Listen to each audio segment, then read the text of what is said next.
Hello दोस्तों, welcome back.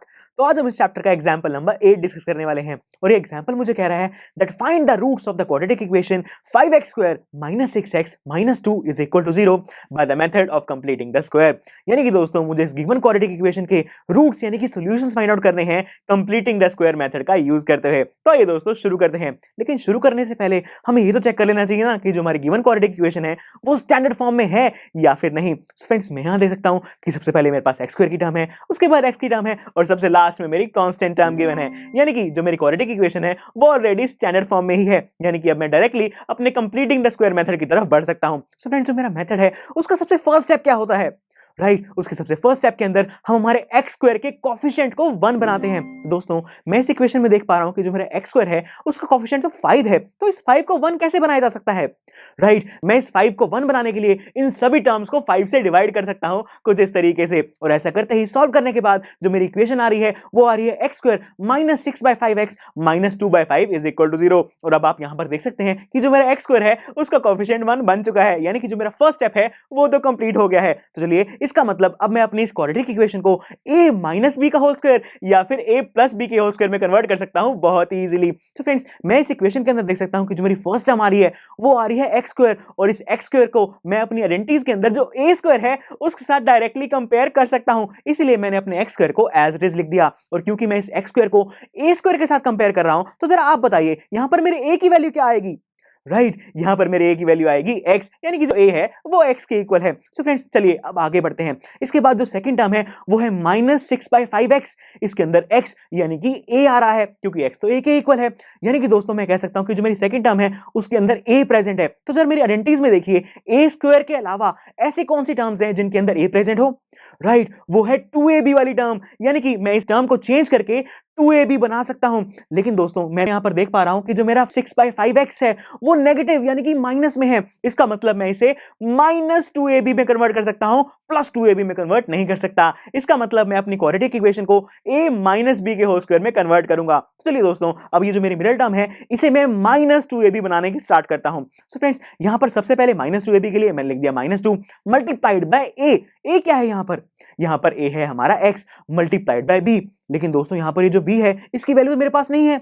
लेकिन मुझे एक बात तो जरूर पता है कि जो 2 multiplied by x multiplied by b है it should be equal to -6/5x। और जैसे ही मैंने इन दोनों टर्म्स को इक्वल रखा तो मेरे x से x कैंसिल हो गया और जब मेरा 2 डिवाइड में आया तो मेरे पास मेरे b की वैल्यू आ रही है 3/5। और जैसे ही मेरे पास मेरे b की वैल्यू 3/5 आई उसे मैंने इस इक्वेशन के अंदर सब्स्टिट्यूट किया और जो -2/5 था उसकी वैल्यू को एज इट इज लिख दिया और जो मेरी इक्वेशन आ रही है वो कुछ इस तरीके से बन चुकी है। सो फ्रेंड्स, अब आप यहां पर देख पा रहे होंगे कि हमारे पास a² और -2ab की टर्म्स तो आ गई हैं, तो बचा क्या?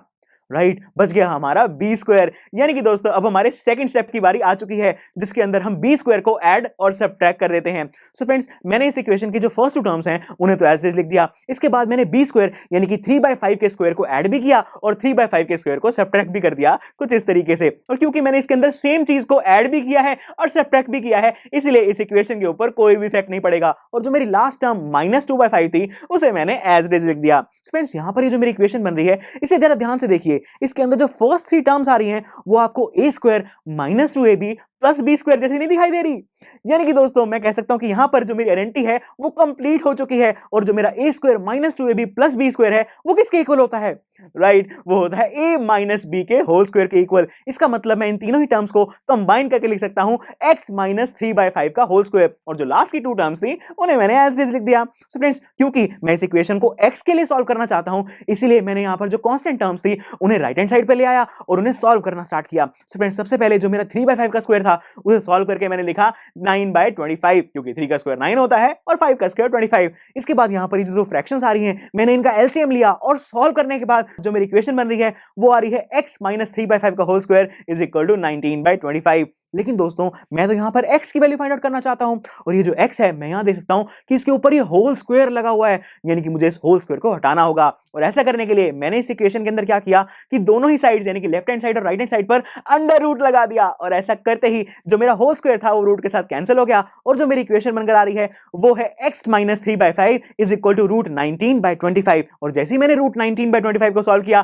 तो मेरे पास आ रहा है प्लस माइनस रूट 19/5, क्योंकि हमें बहुत अच्छे से जानते हैं कि जब भी हम किसी अंडर रूट वाली टर्म को सॉल्व करते हैं तो जो हमारा आंसर आता है उस साथ प्लस और माइनस दोनों के ही साइन लगते हैं। यानी कि मैं कह सकता हूं कि जो मेरा x माइनस 3/5 है उसे मैं प्लस रूट 19/5 के इक्वल भी ले सकता हूं और माइनस रूट 19/5 के इक्वल भी ले सकता हूं, कुछ इस तरीके से। सो फ्रेंड्स, जब मैंने अपने x माइनस 3/5 को प्लस रूट 19/5 के इक्वल रखा तो वहां से मेरे पास x की वैल्यू आ रही है 3 प्लस रूट 19/5, और जब मैंने अपने x माइनस 3/5 को माइनस रूट 19/5 के इक्वल रखा तो वहां से मेरे पास x की वैल्यू आ रही है x is equal to 3 minus root 19/5। यानी कि दोस्तों मैं कह सकता हूं कि जो मेरी गिवन क्वाड्रेटिक इक्वेशन थी उसकी जो दो रूट्स हैं वो मैं फाइंड आउट कर चुका हूं, जो कि कुछ इस तरीके से हैं। सो फ्रेंड्स, इसी के साथ हमारा ये जो एग्जांपल है वो यहीं पर कंप्लीट होता है। तो चलिए फिर आप इस एग्जांपल को अपने आप सॉल्व कीजिए और मैं मिलता हूं आपसे अगले लेक्चर में नेक्स्ट एग्जांपल के साथ।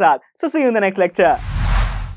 आई एम श्योर स्टूडेंट्स, आपको ये लेक्चर काफी पसंद आया होगा और ऐसे ही मजेदार तरीके से अपने हर एक कॉन्सेप्ट क्लियर करने के लिए डाउनलोड कीजिए PUStack ऐप को, जहां पर आपके पास और भी बहुत सारे ऑप्शंस होंगे, जैसे कि back exercise solutions, tip videos, sample papers and much more. So what are you waiting for? Download the app now.